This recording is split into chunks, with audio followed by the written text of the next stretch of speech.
16 yaş ədəd futbolçulardan ibarət Azərbaycan milli komandası 3-cü MDB oyunlarının final maçının hazırlığını davam elətdirir. Bildiyiniz kimi sabah komandamız saat 14:00-da Qəbələ şəhər stadionunda Rusiyalı həmyaşıdları ilə qarşılaşacaq. Oyundan öncə komandamızın baş məşqçisi Aqil Nəbiyevin fikirlərini öyrənək. Artıq demək olar ki, 2 gündür komanda dünən bərpanı vermişik, istirahət vermişik. Bilirik ki, biz əsas məqsədimiz birinci növbədə finala vəsiqə qazanıb, sonra da qızıl medalları qazanmaqdır. Minimum hədəfimizə çatmışıq, ki, finala vəsiqə qazanmışıq. Sabah da bilirsiniz ki, finaldır, önəmli bir oyundur. Hazırlıqlarımız normal gedir, planlı proqramlı hazırlıqlarımız öz istədiyimizə uyğun gedir.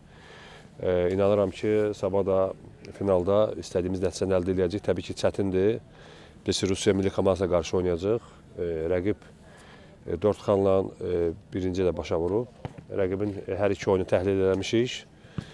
Üstün zəif cəhətlərinə baxmışıq. Onun üzərində də çalışmalarımız gedir.